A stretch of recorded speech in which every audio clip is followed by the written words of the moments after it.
这是华为刚发布的 MateBook E， 它看上去像是一台平板，但其实是一台 PC 平板2合1型笔记本，运行 Windows 11操作系统，只要装上键盘，它就是一台笔记本电脑了。按照我们平时的习惯，只要把它当成一台笔记本电脑，然后按照流程评测就行了。但我觉得这样太没意义了。在我的记忆中，这类电脑一直很小众，美誉度呢也普遍一般，所以说电脑小白也很少接触这类产品。所以今天我们就从2合1笔记本与传统笔电对比的角度，一边科普它们两者的区别，一边引入实测数据，目的是为了给大家展现2合1笔记本的价值，顺便测评一下这台电脑。如果它正好符合你的需求，那相信这期视频能帮到你。视频开始前得先说明啊，这次我们仅基于 MateBook E 的这种产品形态进行讨论。它最大的特点是机器加键盘可分离。除了这种形态，其实还有类似翻转、折叠屏的笔记本，它们也可以称之为2合1设备。这次呢，我们暂时先不涉及。在科普2合1笔记本与传统笔电的区别之前，我们首先必须了解这两者有什么相同之处。第一个相同点肯定是核心参数了，很多2合1笔记本都搭载了 X86 平台的处理器。简单来说，它跟你手上的笔记本家里的台式机用的是同一类处理器，因此它可以安装 Windows 系统，可以打开你在电脑上相同的软件，可以玩你平常在电脑上才能玩的游戏。以 MateBook E 举例，它里头搭载了一颗4核心8线程的 i7-1160G7 处理器，16G 内存以及 512GB 的固态硬盘。这个配置和我们常见的一些轻薄本是相同的。售价方面，我们手上的这款配置参考售价为7999元，入门的 i5 版本参考售价为5999元。除了配置，另一个明显相同之处就是操作系统了。MateBook E 搭载了最新推出的 Windows 11，相比安卓和 iPadOS，Windows 系统在很多方面有自己独特的优势。比如 Windows 系统能用的软件数量更丰富。虽然近年来随着平板开始普及，安卓、iPadOS 已经适配了非常多的软件，但是对比起功能完整性、格式兼容性、使用习惯，还是在 Windows 上的版本用起来更加舒服。就拿我们常用的 Office 3件套来说， PC 版功能没有阉割，而 Pad 版本就不能保证了。另外 Windows 系统在外接设备上是很方便的，至少在文件管理、磁盘格式的问题上， Windows 的兼容性相对更好，很少出现文件无法传输的问题。除了工作以外，搭载 Windows 系统的2合1笔记本也可以玩一些像撸啊撸这类对配置要求不高的游戏。要是出差时你的哥们儿找你一块联机，那这个时候它的优势就体现出来了。第三个和传统笔记本电脑相似的地方在于便携性。如今超轻笔记本的重量能做到小于1000克，像华为旗下的 MateBook X 就是典型的例子。今天这台 MateBook E 的机身本体实测仅709克，加上键盘是1.14千克，再结合这个厚度，就能发现它和传统的笔电身材是很接近的。既然说到键盘啊，我们就来聊聊它和笔记本电脑第4个相同之处——输入体验。MateBook E 的配套键盘还是挺有意思的，打开屏幕后，通过翻折上边来调整屏幕角度，实现了110到160度的开合，这个设计还是挺讨巧的。那除了原装的键盘，华为 MateBook E 还发布了一块月滑键盘，采用的是滑轨设计。装上之后呢，它就更像是一台笔记本了，采用了三角形的结构，让2合1放在膝盖上办公也很稳。更重要的是，它的底座上多了一个额外的 C 口，可以给键盘和机身充电，这样机身本体的雷电4就能同时用来做其他事儿了。对于这种接口少的设备来说，我觉得还是比较关键的。不过这个月滑键盘的重量也更重一些啊，单键盘重675克，和本体呢仅差30克，看起来这个重量和结构的复杂程度是成正比的。那受限于体积，键盘和触控板的手感只能算是一般了，键程偏短，打字手感呢跟传统的键盘也有些差距，这也是2合1笔记本的劣势。不过就算键盘这么薄，华为依旧在触控板里集成了 NFC， 可以和华为手机一碰连接，实现多屏协同功能。在这一点上 ，MateBook E 和其他传统形态的 MateBook 是保持一致的。目前它可以在电脑上操控最多3个手机窗口，同时呢也可以实现文件拖拽互传、剪贴板共用、电脑接打手机视频电话等功能。除了这个之外 ，MateBook E 的键盘也集成了智慧语音键，按下就能激活。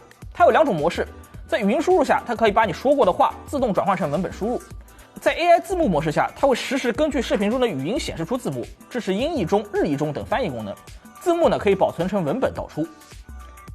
以上这2个功能都在华为 MateBook E 的笔记本上能找到，所以说这也算是相同点之一吧。那聊完了2合1笔记本与传统笔记本的相同点，接下来就到了重头戏，两者的不同点。要说最大的不同点，必须得回到形态上。2合1笔记本的键盘和主机是磁吸式连接的，在需要移动的时候可以很方便的拆下主机。它可以在笔记本和平板2种模式下进行切换。拆下来后，这个体积对比笔记本来说还是轻了很多的。而且平板形态也为它带来了更优雅直观的展示方式。当你使用传统轻薄本展示内容的时候，必须用手托着电脑。此时编辑功能是用不着的，键盘的存在暂时是多余的。那平板就没有这个问题。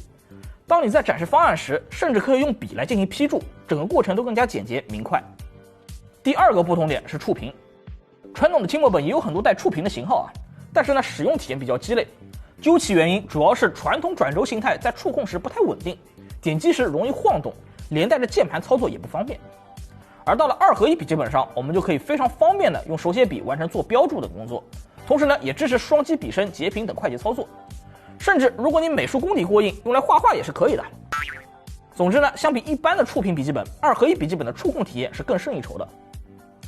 说到触屏 ，MateBook E 的屏幕素质也是不错的。它采用了一块100% Display P3 色域的 OLED 屏，2560×1600的分辨率。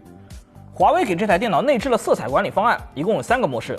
Native 模式下，这块屏幕的色域很广，另外呢，还可以选择 sRGB 和 Display P3 模式。华为也手动给这块屏幕进行了对应色域的出厂校色。sRGB 模式下，色域覆盖为98% sRGB；P3 模式下，色域覆盖为98.5%的 DCI-P3，色准表现也不差。sRGB 模式下，平均调差异0.64，最大为1.62；Display P3 模式下，平均0.9，最大为1.66。在响应时间方面 ，OLED 面板的特性，它的响应时间非常快，实测黑白和灰阶响应时间都是2.2毫秒。另外，这台电脑并没有采用 OLED 常见的低频 PWM 调光，而是波动深度非常小的类 DC 调光，所以说不用担心伤眼的问题。MateBook E 和传统笔记本相比，第3个不同之处是摄像头。笔记本的摄像头万年 720P 可谓是经典永流传啊，而 MateBook E 的摄像头选择了前置800万像素和后置1300万像素。这个画质虽然说和手机依旧没法比啊，但是对比那一票 Windows PC 肯定是好不少的。另外，华为的 AI 降噪技术和静谧空间功能在这台 MateBook E 上也有搭载，对于经常需要视频会议的人士来说，应该是很实用的。